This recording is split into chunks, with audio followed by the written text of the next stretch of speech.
இது தமிழ் சினிமால அடிச்சு துவைச்ச கதை. இதை எப்படி இருந்தாலும் லோகேஷ் ஒரு வித்தியாசமா எடுத்திருப்பாரு அப்படிங்கிற ஒரு நம்பிக்கையில தான் நம்மளும் போய் உட்காந்தோம்.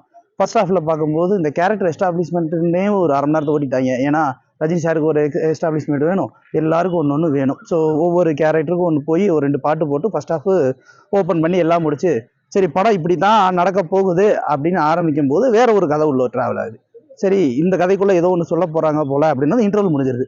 இன்டர்வல் முடிஞ்சதுக்கப்புறம் செகண்ட் ஹாஃப் வேற லெவலில் இருக்கும் போலப்பா அப்படின்னு நினைச்சோம். பார்த்தீங்கன்னா அந்த கதை தான் ட்ராவல் ஆகிட்டே இருக்கே தவிர என்ன கதை சொல்ல வந்தாலும் அந்த கதையை விட்டுட்டு வேற ஏதோ ஒரு கதையில அப்படியே போய்கிட்டே இருக்கு. ஃபைனலாக வந்து ஏதோ ஒரு இடத்துல வந்து கொண்டு வந்து அது முடிஞ்சிருச்சு.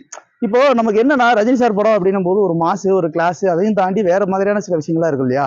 இதுல அந்த மாதிரியான எந்த ஒரு எலமெண்ட்டுமே எங்கேயுமே இல்லை. எல்லாமே என்னன்னா அங்கங்கன்னு பல படங்களை பிச்சு போட்டு லோகேஷ் ஏதோ ஒரு பண்ணி வச்ச மாதிரி தான் இருக்கு. அதுலயும் குறிப்பா வந்து பாத்தீங்கன்னா இந்த கில்பில் படம் நமக்கு நிறைய பேருக்கு தெரிஞ்சிருக்க வாய்ப்பு உண்டு. இந்த கில்பில் படத்துல வந்து அந்த ஹீரோயினுடைய அந்த லுக்கு ஒரு கத்தியை வச்சுட்டு நிக்கிறது அந்த ஒரு போஸ்டலா இருக்கும். ஸோ இதெல்லாம் இன்ஸ்பயர் ஆகி ஒன்று பண்ணி வச்சுட்டு அதை எடுத்து உள்ள போட்டு அப்புறம் பாடல்கள் அப்புறம் அந்த ஃபைட் சீக்வன்ஸ் எல்லாத்தையும் அது மாதிரியே ஒன்று பண்ணணும் அப்படின்னு சொல்லி நிறைய லோக்கி அவரோட இன்ஸ்பிரேஷன்ஸ்ல எல்லாத்தையும் கொண்டு வந்து போட்டுட்டு அதே மாதிரி நேற்று ட்வீட்லாம் போட்டிருந்தாரு, இந்த மாதிரி மாஸ்டர் படத்தை பார்த்துட்டு வந்துருங்க அப்படின்னு. இவர் என்ன சொல்ல வர்றாரு,